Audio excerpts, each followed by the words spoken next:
believe in that. I'm going to bring George Kittle in on this, not the politics of it, but let's just say, and I'm delighted to see this man. I am a big fan of his work. I am a big fan of just how he carries himself. He seems to be enjoying the holy hell out of football, and we will talk about his tight end university in a second. But George, welcome to the show. And the place I want to start, you're in the dentist chair. You love your dentist, and as you're getting your mouth fixed with a bunch of utensils, the dentist has strong opinions that are on the opposite side of wherever your opinions are. What do you do? That's about it. Okay. I'm imagining a dentist with sports opinions. Hey, Kittle, you're not a top 10 tight end in the NFL. Yeah, just don't make my gums bleed, and we're gonna have a great day. All right. Are you a flosser, George?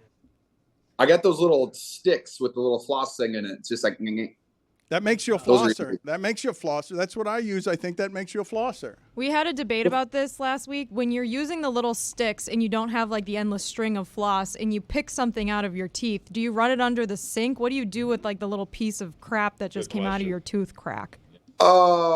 Either like have like a paper towel there and wipe it off, or rinse it off under the sink. He's got all the answers. How do you feel about fondue? Cheese or chocolate? Cheese. And meats. Let's start with cheese first. You know what? Dairy crushes me, so I'm not a huge, like, I love cheese, but I don't consume it very often. Chocolate fondue, I'll crush that. How about meats? A meat fondue? Well, not a meat fondue. Going to the melting pot and cooking meat at the table, like right in front of the crew, you know? The only meat I want cooked in front of me is hibachi.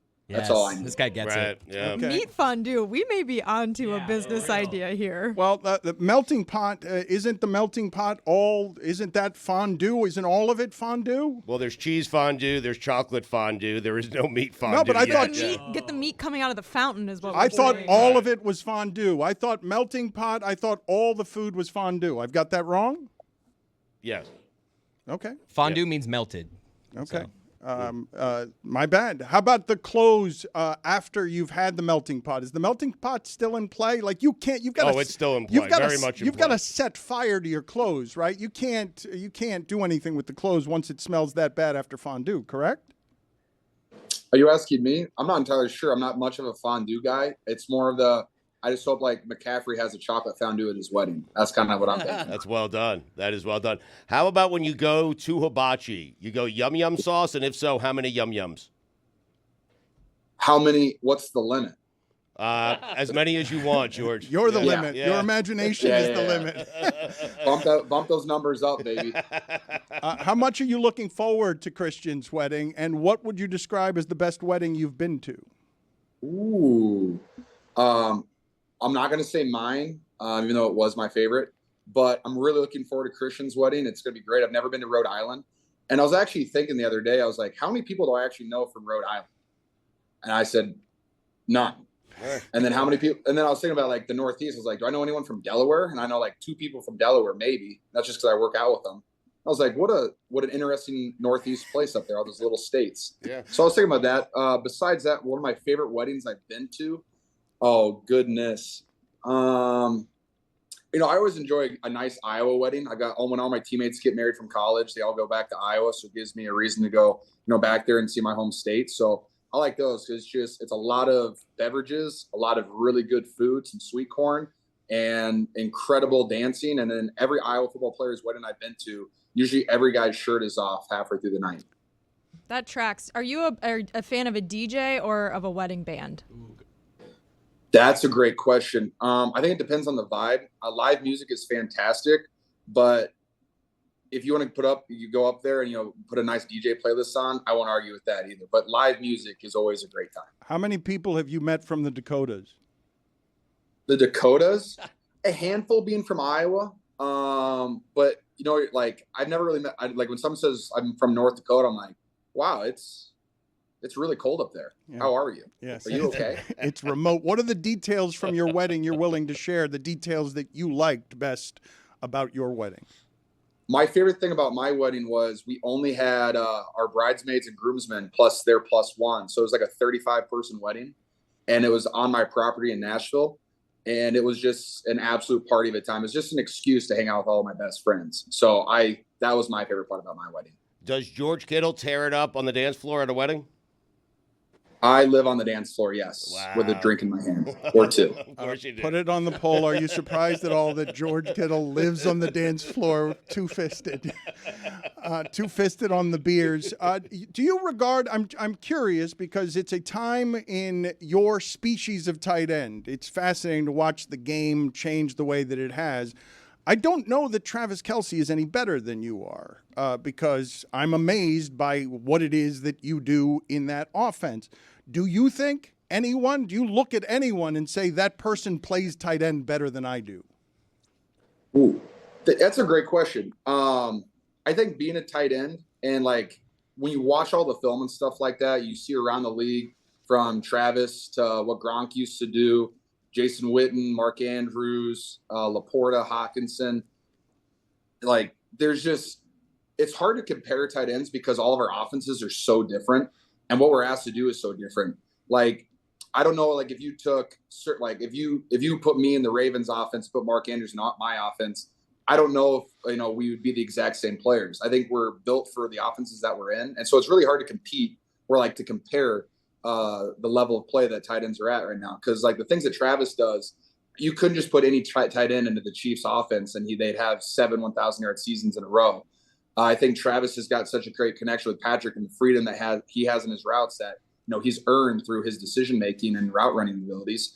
I think that's what he's built. And I don't think you could put another tight end in that system and it'd be just as good. And I have the confidence to say, I don't think you could put someone in my position and they'd be just as good as me. So it's hard to compare and contrast them. I think we all play the game at a really, really high level.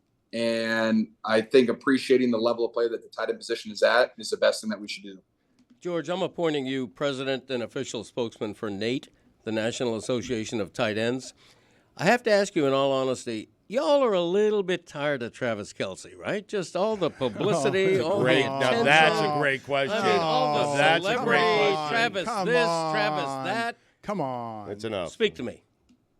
Speak to you. All I think Travis has done, I think he runs a fantastic podcast. He's incredibly humble, and he talks about tight ends in the right way, and he talks about people in the right way, and he treats everyone with respect and a positive attitude. So I think Travis does such a great job. He highlights the tight end position.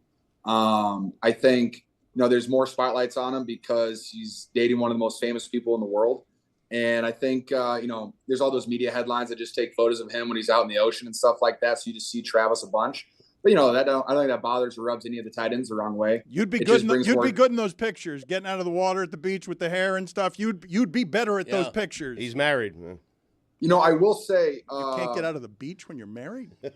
yeah, I don't know, but I think I got into one of those TMZ photos this past year because I was hanging out with McCaffrey and his fiance Olivia, and there was like a TMZ guy on a boat in Cabo, and I was like, wow, I've never really had to experience that before. And I just waved at the guy, and I was like, hey man, hope you're having a great day. Hope you get your photo. George, going back to kind of tight ends and different fits and different systems, just here amongst friends, okay? Just you and Amongst I. friends. Yeah, and a couple Just of us us. listening. No Yeah, one just else us. is listening. No one else is listening. You see kind of what some of the other tight ends do numbers-wise, right? And then you are in your system, and sometimes the way that your coach uses you, it's like, well, where is he today? I don't know what's going on because you're blocking, you're doing other He's things. a good blocker. And yeah, he's a good blocker, but at the same time, when contract renewals come up, they go and they use these numbers against you. They're not paying for blocking. You're exactly right. So sometimes you have to think, Kyle, what are we doing here? What are you doing to old George? Let George eat, right? To an extent, you'd say that. And like there are games this past season you look at where I've had a couple games where I had 15 targets for 130 to 150 yards. And I had a game where I had 1 catch for 1 yard. And while 1 catch for 1 yard is not my favorite, when we win games, it's, I don't get too upset about it. My wife will tell me that I need to go ask for more targets, which I love her for that. But really, the way that our offense is, we have a lot of mouths to feed out there. And what I really love about my offense is in the run game, I get to be the tip of the spear a lot. And I get a lot of one-on-one stuff versus defensive ends, whether it's a pass pro game or the run game. And I know that by what I've put on tape consistently over the course of my career, there's not a lot of guys that could step in and be the tip of the spear like that. But And so sometimes George is hungry, though, right? Right.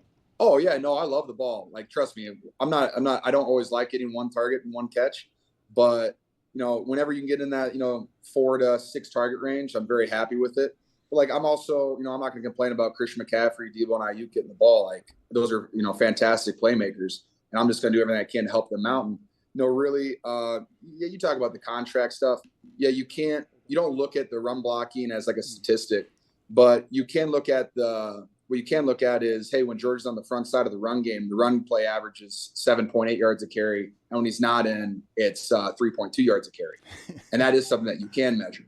And so I think my tape speaks for itself, and that run game speaks for itself. That was such a great answer. Tight End University, he really does appreciate the craft and the craftsmanship of what he does. June 17th to the 20th in Nashville. It's presented by Charmin, Bridgestone, Bud Light, Levi's, and Gatorade. Can you give me the story that explains to us how much everyone in that locker room is actually afraid of Trent Williams?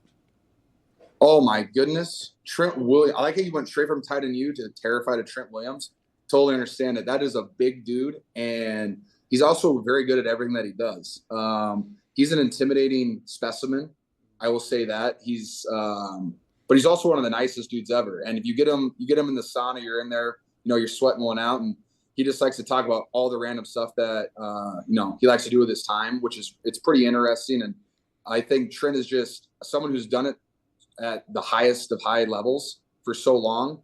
And I think, what is he, 34 or 35, 36, somewhere in there. And he's still the best left tackle in the NFL. And you watch his tape and he just pulverizes guys. So while he might be intimidating to rookies and stuff, the second you get to know Trent, he's one of the nicest guys on the team. He's also got the biggest, whitest smile I've ever seen out of anybody, him and Mike Shanahan. What is he talking about in the sauna that you're like, okay, that's interesting? Like, what is he telling you about? He really likes Cabo. We got him into golf last year, which is pretty fun. Cause he literally told us, he said he played in a charity tournament like 10 years ago and he got made fun of because he didn't play very well. So he didn't he didn't golf again for 10 years. And we were down in Cabo. We got him to golf with us, me, Juice, and McCaffrey and Debo. And he became in love with it. And now he golfs multiple days a week, all the time. And so just seeing Trent Williams golf is just so much fun because he's just absolutely massive and he can just torch a golf ball. Are tight ends the best position at golf? Ooh, that's a great one. I think tight ends are up there, but I've yet to play golf with a quarterback who is like really bad. Like every quarterback I've ever golfed with, they're just like sticks. It's really annoying. Like they're all just above average. Well, it's also probably because they all feel really healthy all the time and their knees don't hurt and their shoulders don't hurt that often. So they're just up there just cranking out the golf balls. You watch Josh Allen, Mahomes. My buddy CJ Beathard, he's got a wild golf swing, but he just pipes that thing down the middle of the fairway every single time, and it makes no sense to me. So I think quarterbacks or tight ends are definitely the two best positions. George, we know you're a big Predators guy. I'm not sure if you've been following the Stanley Cup Hockey, at all. let's go. Give Yeah, me a okay, question. good. All right. So there's some people saying that Connor McDavid is Connor McOverrated because he doesn't have a Stanley Cup. I'm wondering if you think that he needs to win one to cement his legacy as one of the all-time greats. Well, I'm pretty sure, didn't Wayne Gretzky a couple years ago say that Connor McDavid was like better than he ever was or something like that? Yeah, so I think that's what you say. Yeah, he's Yeah, being But, nice. I mean, Right, who cares? right. That's not Greg Right. Cody He didn't mean saying it. something. Answer. It's just Gretzky. It's just Gretzky. You're right. He doesn't know anything. But I think what Connor McDavid does for the game of hockey, this is fun. So one of my best friends is Phil Forsberg. Plays for the Preds, and I love it. But he was telling me a couple years ago, he was like, "Hey, you got to come to the game this Tuesday because we're playing the Oilers, and you need to watch Connor McDavid play." And he's never said that about any other player in the league. Like no one else has he ever said that about. And so I went and watched McDavid, and just the speed that he plays at, it's like watching Tyreek Hill out there. It's incredible, just the different speed he plays at. And when you see someone like that handle the puck, the crazy moves that he does, the crazy plays that he does, you can't call the dude overrated because he shows up all the time. And while he might, I don't know if he has a goal yet in the Stanley Cup. The reason that they're in the Stanley Cup is because you have a guy like that who just absolutely dominates all the time. George, I'm going to do something here. I'm going to allow you for as long as you like to tell us all about Tight End University, but I'm going to ask video to put on the scroll beneath you, Kittle, Gretzky doesn't know anything.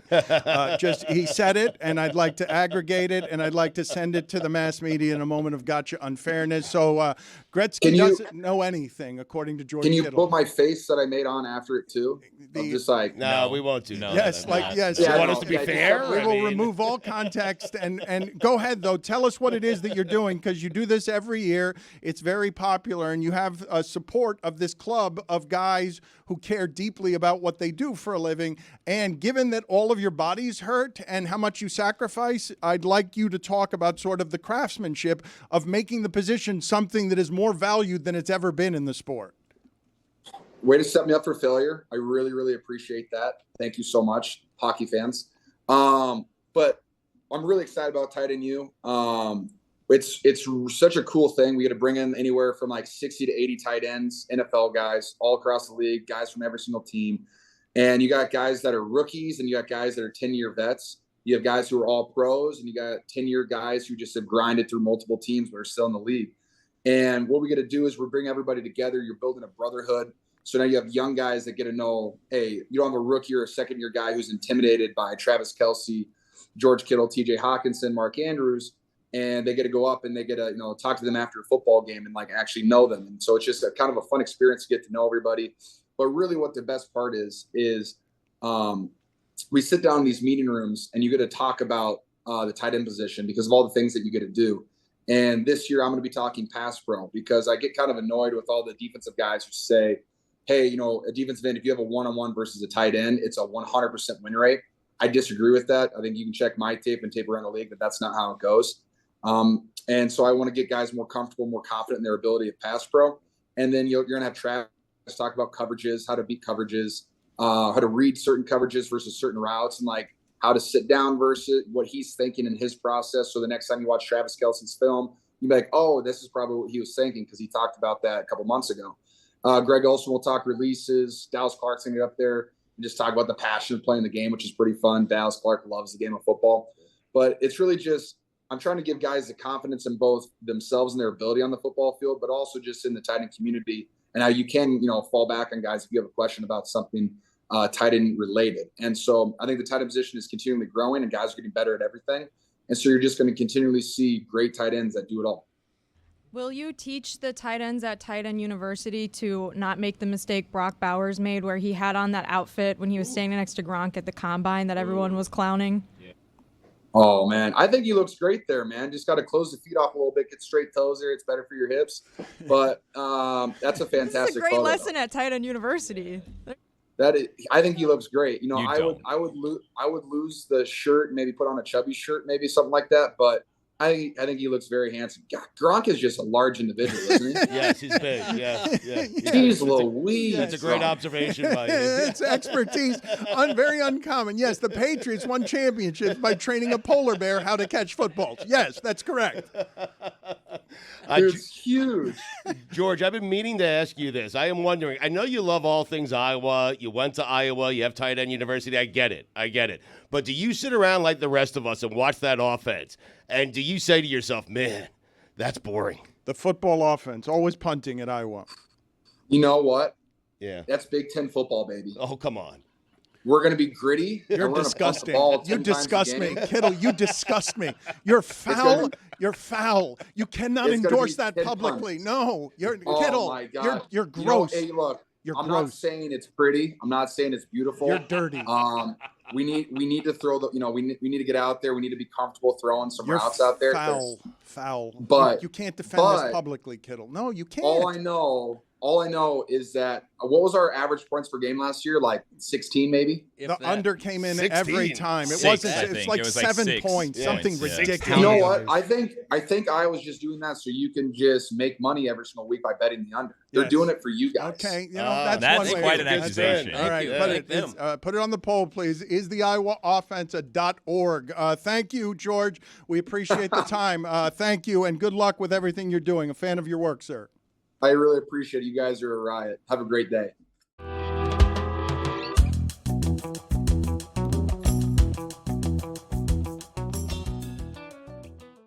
I know that I have had a hard time over the last few years trying to get you guys to get interested in baseball, but there was something that happened last week at the top of the sport where the Pirates have a phenom who throws everything 100 miles an hour, and he's facing Ohtani. Paul Skeens is his name, and he's all mustache and arm, and the first time up, he just throws 3 fastballs past Ohtani that swings and misses through all of them, and then the next time up, Ohtani hits a bomb to center field. And it was just great to watch them at the top of the sport. But one of the things I thought of when I saw Skeens is, and I've noticed this recently, and I didn't know, nobody told me. The mustache has made a comeback. Baseball, it's all over baseball, but Stuart Skinner, the Edmonton goalie, this mustache, when did this happen that the mustache, nobody informed me that baseball was going with a bunch of ridiculous mustaches. Not just baseball. I think young people in general are just going with mustaches. They're back in. I see them everywhere. It's crazy. Yes. Tony brought it back. I think it started being back a few years ago, and honestly, I think it's at its peak right now. Now, if you're doing the mustache, like, you're on the tail end of it. Like, you better do it quick because it's soon to be gone, I think. Okay, I'm going to grow a mustache. I can do that. Can you? Yeah, I can grow a mustache. should. Yeah. Would you please? Let's take you up on it right now. Just for attention and clicks, the Greg Cody Show. It takes time, featuring but- Greg Cody. Yes, yeah. How long do you imagine? I imagine it will come in very slowly for you. I don't think you're going to have a bushy. It's going to take months for you to have a mustache. Well, here's the thing. I cannot grow a beard. Like, it would take me the rest of my life to grow a decent beard, and it would be awful looking. I can grow a goatee pretty well. Like, my mustache will come in. A goatee. Yeah, a Greg Cote. Yes. Very nice. Mm-hmm. So I'm going to do that. I make a commitment to this show and to the Greg Cody Show podcast that we're going to have a mustache like Paul Skeens' mustache. I want to look like a guy in an 1890s barbershop quartet. That's the kind of mustache I'm going for. Greg, that picture of you where you have dark brown hair from the Herald, I want to say maybe 30 or 40 years ago, do you not have a mustache in that picture? I feel like I picture you. If you photoshopped a mustache onto it, I would believe it. You know what? I definitely had a mustache in my 20s and 30s. And then I was coming out of a Denny's one night and wearing my mustache, and a stranger said that I looked like Groucho Marx. And from that day forward, I shaved my mustache, and I've never had another mustache. Not that there's anything wrong with Groucho Marx. So we're going to unretire after 50 Yes. years is what you're telling us. I am going This to is excellent. cultivate a mustache. This is very exciting. Yeah. You continue to be a star in all the ways that this show needs. I mean, you guys could do you all three could do Let's it. all Dan, grow you a kind of have mustache. a mustache. Well, you could just take me like shave 2 the days. beard. See, I challenged Dan to shave all of his facial hair except the mustache. Yeah, And- challenge. I've never seen your Unaccepted. jawline, Dan. Yeah, I Dan haven't seen doesn't it in have it. many years. It's covered by another chin. He doesn't have a jawline. That's why he has a. Oh. Yeah, I just did that. That's joke. not nice. I just, Yeah. I Say I'm just- sorry. He was just- not I'm doing a sorry. joke. He was Just- just I just- being a jerk. Yeah, Yeah, I just exactly. did it, and then you did it poorly, Yeah. less well, and second. He was making sure everyone got it, though. Yeah, I had to interpret because what you said didn't You make weren't any listening, sense. is what happened. Exactly. You weren't. You were just your own voice is something that you love so much. Me that you get- maximum, you my get- voice. You get lost in it. Yes. Exactly. Thank you. Did any of you? Did any of you? Wow, that's there- Greg Cody there it is. laughing at a cartoon mustache. PFPI championship. I haven't seen gala. Chris's jawline in a while either. Man, come to Yeah, think of it. interesting. Wow. Rough. Hit those photos when the eyes turn red. It's like, Yeah. you know? Look at Christopher pretending to be proud at winning the PFPI Dad's Dynamics trophy. That is me winning. Dad's Dynamics Cup. He was so embarrassed. Chris, it is so clear in that photograph that you are ashamed to be at the center of those proceedings. Like you are tolerating with a degree of persistence and pity your father's whims. It's you are wearing your father's pride uncomfortably, and you're just enduring that for posterity. It's the photo that you will have long after he's gone. But at least someone dressed properly for the magnitude of that event. I mean, Thank well you. done, Greg. Thank you. Yes. That's the Groucho When Marx did Tom era. Selleck get glasses? It I looks know. Look at the great. size of those glasses. They look like television sets. You mentioned Tom Selleck. Do you know the name of Tom Selleck's autobiography? It's out in bookstores now. No. You never know. Really? What? Stole Where it my from royalties you. at? I mean, I'm telling Intellectual you. property. Yes, I couldn't believe it when I saw it at a bookstore. You never know. There it is. Tom Selleck. Stealing Tom Selleck stole your material. Yeah, bad book title. Good saying, but a bad book title. Did you know Mark Harmon's book title is called That Kind of Thing? No way. Everybody's stealing my material. That kind of thing. You know a good book title? The Pride of a Lion. It is. yes. Wow, Pretty and- sure Jessica was making that up. And what a great Father's Day gift the Pride of the Lion would be. Is it still on sale? Were you making that up, Jess? Because I believed you. I'm pretty I've never told a lie. sure Yeah, there she you was go. making that up. Honest That kind of Jess, yeah. Tom Selleck's book's called You Never Know, though. Yours is YA. Yeah, you never know. That kind of thing. But the Pride of the Lion, speaking of that, would make a great Father's Day gift. You know, go to Amazon, go to wherever you buy books and grab it. Why would Mark Harmon have a book called That Kind of Thing? You know, why would I fell for Selleck it have also. a book called You Never Know? I mean, come on, come up with a better If title. we're being honest, Jessica, my story, which was true, is no less absurd than your story, which isn't. But people say you never know. No one really says that kind of thing. That kind of thing. That's true. Yeah, run the words together. That kind of thing. It's got to be one word. That is Yeah. correct. I want to ask you guys the question because I found everything that just recently happened with Dan Hurley a little bit confusing. So I'm going to go from the beginning here. Shams reports one thing. We trust Woj and Shams, right? They're the information guys. They get all the information. There's two guys. There's no third place. Like whoever's third place, distant third.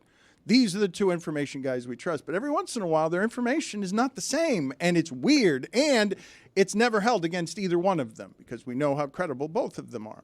But Shams reports that J.J. Redick is the front runner, and there's reporting all over the place that J.J. Redick is picking out his assistant staff, and then J.J. Redick is asked about it, and his response is, I'm not commenting on Shams' report until after the finals because he's respecting the NBA process of nothing gets in the way of the finals. I thought that was confirmation.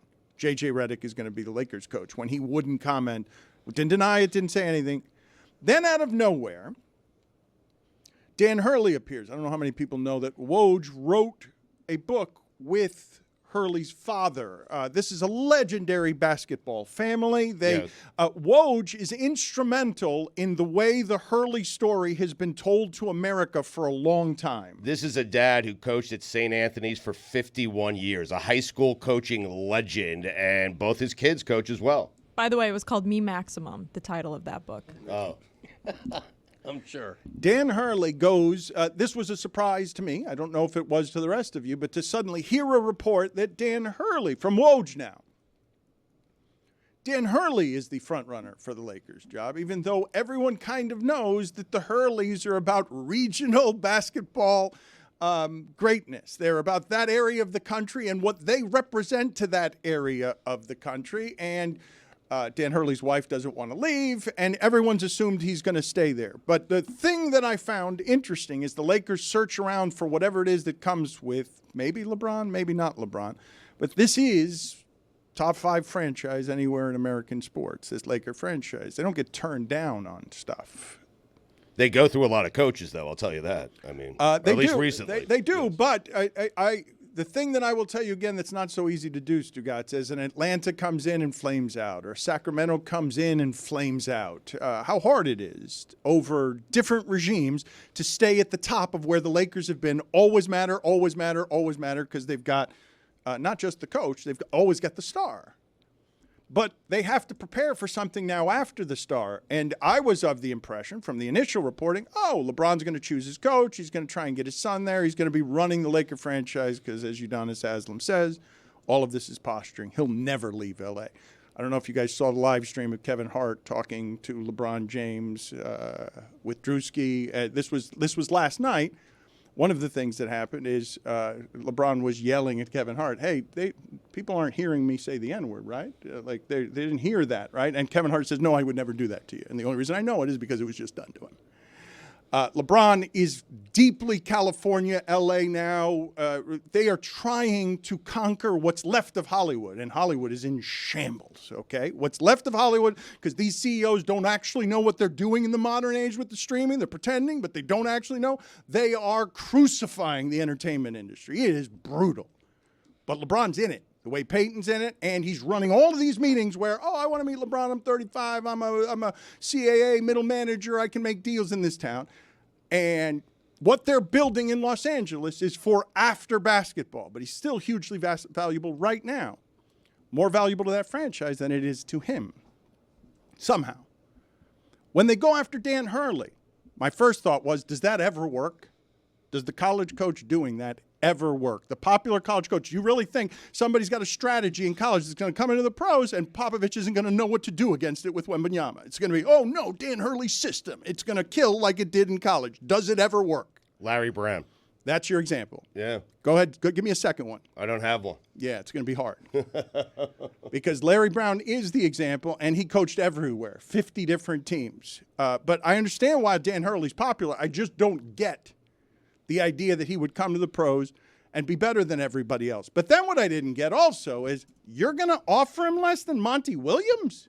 Monty Williams is going to make more in Detroit than this star is going. That's what the Lakers offer is when the coaching salaries have exploded, where Steve Kerr went from, I have no experience, to 5 years, $25 million, and now his extension is $38 million for 2 years. Your offer to try and get the two-time champion seismic hire, we're going to replace LeBron with leadership. Watch what we do here with coaching. The next step is Dan Hurley's going to show us the way. We're going to do it with a coach. You're going to pay him less than Monty Williams? He would have been, had he accepted the offer, the 8th highest paid coach in the NBA. It tells me, Dan, that the Lakers, for whatever reason, never really wanted him to be the head coach. Because if you really wanted him to be the head coach and you want him to move away from an area of the country where he has spent his entire life and really has given no indication he's ever going to leave that area of the country, then you make him the offer that Woj originally reported, which was north of $100 million. So you think that they lowballed him intentionally? That's Stugotz. I don't think any of what he said. No, I don't think the Lakers do this embarrassment because they thought that wasn't going to be enough money. That's Stugotz's opinion, not mine. So you think then what? That LeBron stepped in and said, nope. What I'm looking at is I'm confused by what it is that's presently happening because I think that Dan Hurley had no intention whatsoever of ever leaving that. That is a big public show of how is it that I go ahead and get to the Saban stuff here because I'm in college basketball. I like being in college basketball, and this is a negotiating move. We will hear from him on how tempted he was because he has had this itch. He said before that the ego of trying yourself in the pros is something that calls him. I don't believe that this would be a money decision given that they were already doubling. They were guaranteeing him stuff, and they were doubling his money. I thought the low offer came because nobody seems to understand that the Lakers are a mom-and-pop business, that Jeannie Buss doesn't have other businesses. The fact that that's a great American franchise with that kind of value, I can't believe all of that is still allowed to prosper, given that that's a mom-and-pop store. They don't have other businesses to get money from, so they have to lowball somebody. I don't think the Lakers are what they look like as gloss. That's what I was going to ask you, Dan, because to me it just kind of seemed like they were being cheap, not that they were trying to intentionally be declined by a college coach, because why that would make them look bad, but so does being cheap, I guess. It seems to me what would make them look bad is handing J.J. Redick one of the most coveted jobs anywhere in sports. And so I think you have to at least give the appearance that you're going after more qualified candidates, bigger names. Shams is now reporting that he was never the number one candidate, and I go back to the beginning here. I don't know what's actually true about some of what's happening here, Stugotz, but I will tell you that when the information guys and the coveted people in sports are all wrapped up in getting out there whatever the message needs to be so that we can negotiate in public, what was thrown into the news stream during the NBA Finals is the big college coach going to the big marquee franchise. The same thing J.J. Redick was trying to avoid because they don't like this getting in the way of things. The story broke and the information's coming differently from the two information guys. And Hurley just got himself a raise. And he just did so with the author of his father's book. That's what just happened publicly, thrown into the media stream. Does he need the leverage? I'm asking you. Does he need the leverage, really? Like, if he wanted to raise an extension, he could have just asked UConn, right? He's won back-to-back national championships. How does that one generally go with I'm employers? going to stay here just longer than my asking for more money. Or you show, generally speaking, the way you show your employer your value is by having someone else point out your value. I'm just asking if he needs leverage. This is a guy who's won back-to-back national championships. I think it's also fair to ask, is the Lakers job better than the UConn job right now for him specifically, given his family ties on the East Coast and his history there and the chance to chase history at UConn? The Lakers are kind of a mess right now. They do not seem like a desirable place to go if you're someone with all the job security in the world and a lot of money living in Connecticut. What happens in 2 years when they're bad? You just get fired, and then your previous dream job is not going to be up for you to take anymore. Well, when you talk about what happens in 2 years, the part that wraps up the whole story, this is a prestige franchise that has helped to build this sport. It gets its stars. It makes its coaches stars when they win. The idea that the Lakers in 2 years would have had either nothing or college coach coaching nothing would make the Lakers far different than what they've been for 40 years in that sport, because they always turn it over. And so I ask you about the future of the Lakers. The oldest player in the league controls the entirety of their economy. If LeBron leaves, maybe they build around Anthony Davis, or maybe they send him off and start over, and that's what the plan would have been with Dan Hurley. But it is much less than what it is the Lakers have been for the last 40 years. Like, it's not every year they're in and out of it. When they're in last place, they've still got Kobe's retirement tour. Like, they've always got something. They find ways to stay relevant. They've always got something to make the business run. But when you say they've always got ways to stay relevant, what's plan B after LeBron leaves? I ask you. Like, what is it as you look forward to? Because Bronny. Stugotz, the part that I'm asking you about is, are you realizing what the difference in paths are when the two information guys are telling you? One of them says the path is Dan Hurley and whatever he's building. The other's J.J. Redick. Those are not the same thing. Like what is the plan for one of the most storied franchises in the history of sports? But, I mean, Woj wasn't wrong. They offered him a contract. They were going after him. Well, he was wrong on the dollars, but he wasn't wrong. You're right. No, wait a minute. I'm not saying, well, how can you be wrong when you're in the middle of creating all of it? Like, what's the he created it? He forced the Lakers to offer him a contract? He didn't do that. He reported that he was the target, and then looks bad here, they offered him a contract, so he was right about that. I'm not even saying Woj looks bad here. I'm just showing you how the sausage is made. Look, this is the way the business is now. All of this is changing, and nobody cares about how it is. Does the sausage taste good? These are the two guys who get it done, but they're not. The two guys are. The way that they get their information isn't the way we used to do any of this stuff. I wonder what we'll do if J.J. Redick turns it down and gets a big raise at ESPN. Yep. What then? Because that would be everyone using the Lakers as leverage. Well, how about that one? Jeff Van Gundy, I think, wasn't he told that part of the reason he was let go is because of the dangers of him taking a coaching job? Doc Rivers used that. That's a great position to get a great job. I would like to announce my candidacy for the Lakers head coaching job as well. All right. Remove Le Batard. Greg Cody needs to apply to replace J.J. Redick on the broadcast. Yeah. I'm going to let my mustache come in first. Yes, me maximum. Better interview, yeah.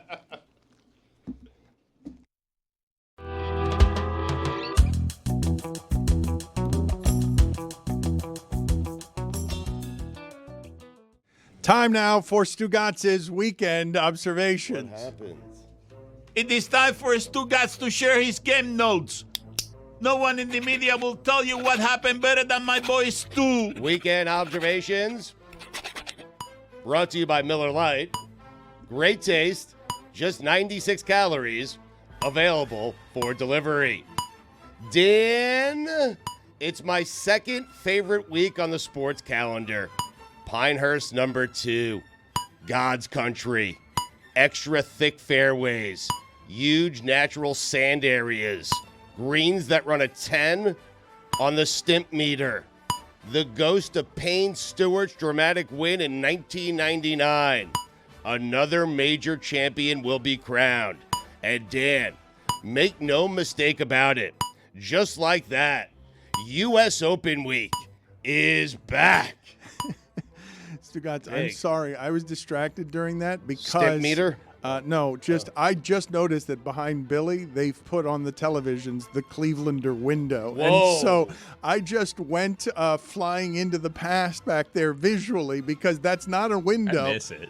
And that is not. I just That brings got me back. I just got lost. I drove by it the other day. It Really? started shaking. Yeah. There's a video that the Clevelander put out of 50 Cent by himself there on Sunday. Like they had a whole section like roped off for him or whatever, but it was just 50. I'm sorry, I was distracted by that, Stugotz. I don't know who did that, but it's brilliant. It just brought It's me great, back in yes. time. I got legitimately I'm more confused. comfortable. I just asked Billy a second ago, how long has that been up there? If you missed it, by the way, Dan, U.S. Open week is back. Yeah, I don't believe you on that it's your second favorite It week is. of the year. Yeah, I it don't think all of the football weeks are more of a big week for you I than think that. Masters and Super Bowl week. Masters is number 1, U.S. Open number 2, Super Bowl week number 3. You're just I get saying it- sad during Super Bowl week. I do. It's the end of football. It's bittersweet. Speaking of back, after flying across the country to record part 2 of his exclusive sit-down with George Sedano, Dan, you That's right. are back. I am back. You were back yesterday. We didn't get Sedano this time. No.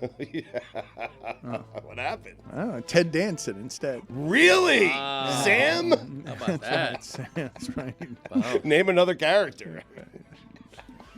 Ted Wow, Danson and Curb. Really? I can't. Really? Well, he plays The Ted Good Danson. Place? It was a good character. Yeah, the good place. I mean, I come don't on. Sam alone. I mean, Most people of this generation don't know Sam. That's what he said. He said it's terrible the, generation. It's the good place now. It's not Cheers It's for him. yeah, it's the good place. How is his hair? Excellent. always. Yeah. Amazing. Yeah. People accuse it of being fake. Does he smell good?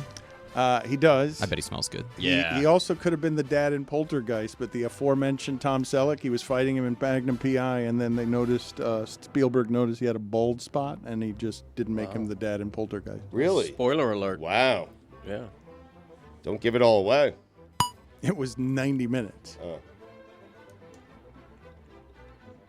The Chicago Bulls plan to hire Billy Donovan III, son of Billy Donovan, to coach their NBA G League team. Apparently, they use the new job search firm called nepotism.com. He works hard. Hey, London, the Mets, you can have them. Headline, Flava Flav ordered the full Red Lobster menu in an attempt to save the Cheddar Bay biscuits following bankruptcy. Not all heroes wear capes, Dan. Some wear clocks. Paul Skeens throws a splinker. Hey, baseball, stop making up pitches. Is it a splitter or a sinker? Make up your mind. Make up your mind, Oh, Skeens. Jesus. A splinker. James Harden said he wants to be remembered as a winner. Hey, James, got some bad news for you. It's too late. Imagine hearing that it's too late on being a winner. Too bad for James. Rough day. In the event you aren't keeping score at home, and if you are not, you should be ashamed of yourselves. Greg Cody has taken a commanding 2-0 series lead over Mike Johnson. A big week for Greg Cody. A big year for Greg Cody. A late career resurgence. The Greg Cody Show featuring Greg Cody Yeah, with- climbing up Fine. your charts. Thank you. Mike Johnson, your serve. The C in Greg Cody stands for Conn Smythe. Dad, you know what that is? It's a trophy, MVP. Is that the He MVP put the trophy? con in Conn Smythe. There you go. You and me both. Greg Connie. Hey, Harden, you want to know what would have helped with that whole remembered as a winner thing? Winning! Yeah, there's that. Yelling at him. Death, taxes, Ed Swiatek on the red clay. 3 straight. She's amazing. Mets owner Steve Cohen said he likes the food better in London, than in New York. Hey, Steve. Come on, man. The first rule of owning a team in New York is never admitting another city does anything better than New York. But that one's ridiculous. It's absurd. I mean, that's come on. You can't have every free agent signing be a bad one. Your team can't be in a worse place now than it was when you purchased the team, and then you say that. You can't do it. It's a rule. I feel like people conflate like British pub food with the food in London. Those are, I would say, two different things. You think he's eating in the fanciest of restaurants there. He's not eating fish and chips. Which even I'm a big fan. It's pretty good. Little shepherd's pie. Oh, I love shepherd's pie. Blood sausages. Little game I like to call multiple choice. You know what the S in Steve Cohen stands for, Dan? I do not. Is it A, sell the team, B, stay in London, C, shut up, or D, all of the above? Yeah, it's all of the above. Yeah. Good. It's amazing what's happened there. He spent all the money, and they're the worst. They're rebuilding. Oh, On a $326 million that's payroll. just unbelievable. What a bad move all of that has been. He has spent so much money to be the worst. You don't compound it. That's what I'm saying by saying London's food is better than New York's. But I mean, you don't do it. Like, So what are you doing? One of the things we do all the time in this country is we think that the people who have money are smarter than everybody else, and they're not. And the problem with that is it emboldens cheap spending teams like the Marlins to do what they're doing. Mm-hmm. It's not the worst part of that. The worst part of that is there is a fool running the Mets. Yeah. Mike McDaniel starts every meeting 24 minutes after the hour since it's been 24 years since the Dolphins last won a playoff game. Hey, Mike McDaniel, get over yourself. If they win a playoff game this year, I can promise you it won't be because your meeting started at 8:24. Absurd. Get over yourself, McDonald. You dared to It's have McDaniel. meetings. Fine. Excuse me. It's a Yes, fine, that is a yeah. fine, a big one. You dare to have a meeting at a time that I don't approve of. Mick overrated. Well said. Thank you. A belated happy 6-9 day to the entire Gronkowski family. Athletes that connote 6-9 day. OLI. James Harden. Dick Butkus. Richie Sexton. Number 5, Reggie Tongue. Number 4, Sixto Lascano. The whole list was for that. Number 3, Jeff Conine. Niner. Number 2, Dick Paul. And number 1, Oral Hershiser. Keep an eye on the Reds. Cody loves that. Look at Cody. Look how delighted Cody is. For the love of a dick pole. You know what the C in Connor McDavid stands for? It stands for couldn't hold a candle to Wayne Gretzky. You know what the E in Evan Rodriguez stands for? It stands for everything Connor McDavid was supposed to be. That's where we are. And how South Florida is that? Rodriguez is knocked off McDavid through 2 games. Rodriguez can't be stopped. There's a person in the Stanley Cup final named Rodriguez who's scoring more goals than anybody. Yep. I love it. How is that possible? Last week, Greg Cody said he doesn't like to gloat. Greg Cody, gloating for the remainder of time. Collision course.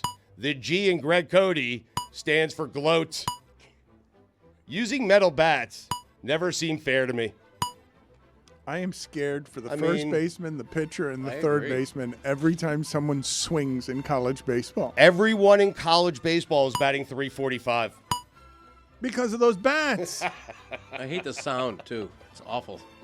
I don't mind the sound. Do you like the sound of an aluminum bat at Le Batard Show? Put it on the poll. I think most people like the sound of that. Florida's Joe Caglione can mash. Cags, only SEC player ever to hit 30-plus homers in back-to-back seasons. Taylor. I was going to say Ethan. Do anybody listening to this know who you're talking about? Gags? Taylor and Ethan? Everyone the does. reference you're making? Yeah, Is- yeah. Have you established? Gags. Everybody Yes. knows it's canon, Have you Dan. established the characters of Taylor and Ethan, or Yes, you're just yes, talking yes, to yes, each other? Yes. It's also Jack, not Joe. Tomato. No, that's a fine for you. You owe Jessica money here. That's a fine for you. Really? Yes, you've not been paying your fines. Cody's What? not been paying his fines. Cody owes you a bunch of money, Jessica. I'm the only one around here paying his fines. You guys owe all sorts of money to Jessica. I've How never much been do I owe fined. for that? I mean, I don't have it. You do have it. We just saw it. You get change for a 20? Got change for a I'll one. Venmo you. Venmo. For everyone getting upset over the Caitlin Clark snub, do me a favor, I dare you. Name another Olympic snub over the last 10 years. Anybody? I don't understand. Everyone's Candace getting Parker? upset. Caitlin Clark got snubbed from the Olympic team, and everyone's making a big deal about it. And I'm just saying, no one made a big deal when some others got snubbed from an Olympic Well, team. Candace Parker, yeah. Okay. So there's I'm one. saying people who started paying attention to the sports over the last 6 months. I Thank get, you. I get what you're saying. Are you just Thank going you. for easy applause, or? I wasn't even an observation. I didn't even have it written down. It was just a random I take was in the so middle of confused. I'm observation. like, where did that come It's from? not on the sheet. Wow, an ad lib. He just wanted some easy applause. He knows what the notes are that he has to hit to just It's get some absurd. easy All of a applause. sudden, everyone cares. But it was confusing because there was previously a big snub. The only thing worse than losing a UFL bet is losing a UFL bet and having to listen to an Acho call the entire game. And Acho? Yeah, just one of the Acho guys. It was that annoying. It's pretty annoying, and I lost the bet. Compounded it. You're complaining about the broadcaster in a UFL game. I had to lash out at somebody, and Acho got it. Championship weekend this weekend. Oh, wow. How about that? The reporter that thought she was talking to Vince Young, but wasn't. It happens. Happened to you a year ago this month Yeah, with the quarterback of your football team in the New York Jets. yeah. It was a country music singer. That's amazing. We didn't do enough with that. It's one of the funniest we moments didn't in my do it. entire And he life. doesn't know what the Jets quarterback looks like, and he confuses him with Jake Owen. Had a hell of a year. Mets, Phillies, in England got me thinking about people in sports who connote a European city or country. Mark Portugal. Alex English. Paris Campbell. Number 5, Jim Rome. Number 3, Sarah Spain. Wait a minute. What was number 4? Number 4, Sarah Spain. How do you not know how to do a top 5 list? Number 3, Brock Berlin. Number 2, Drake London. And number 1, Jeff Ireland. In this week's edition of June, David Njoku said Ken Dorsey's offense is juicy. What does that mean? It sounds good. I would like a juicy offense. I'm not certain you could say you won the French Open if you didn't have to play Nadal in the finals. I'll get back to you on this. No Djokovic, no Nadal. That's tough. No Nadal, that's tough. Try saying that after 3 hours of speaking. Anyway, where was I? No Nadal. I'm just saying where you were. And no Thank one's you. saying that Alcaraz isn't good. Like, he is really good. He's He's great. pretty good, Yeah, yeah. but So you have I to feel beat like that Nadal, doesn't apply. Djokovic. You have to. I Yeah. feel like you have. I'm not sure yet. I'll get back to you on it. Still thinking about it. I don't have a college baseball team, but I want one. Just because of how awesome a super regional sounds. Oh, God, I want a super regional. Darren Waller retiring after one season with the Giants. The biggest loser in all of this, us. Because now he has even more time to focus on his music. Mercedes Lewis re-signed with the Bears. As long as there's an NFL, there will be a spot on someone's roster for Mercedes Lewis. Is it 20 years now? How I think long? it's 19. Are you kidding me? Next year he'll be Ferrari Lewis, though. Marlins reliever A.J. Puck is 0-7 this year with a 7.30 ERA. More like A.J. Suck. 19,250 Panther fans at the bank on Monday, Dan. Congratulations to the 18,000 who attended their first game. That's not fair. Sunrise, Florida, Hockey Town. This weekend, the Yankees were selling a hat with one side being Aaron Judge and the other Shohei Ohtani. And all I could wonder was, who the hell was that made for? Speaking of hell, Art Briles. Dan, those are the weekend observations. This is the Dan Le Batard Show with the Stugotz podcast.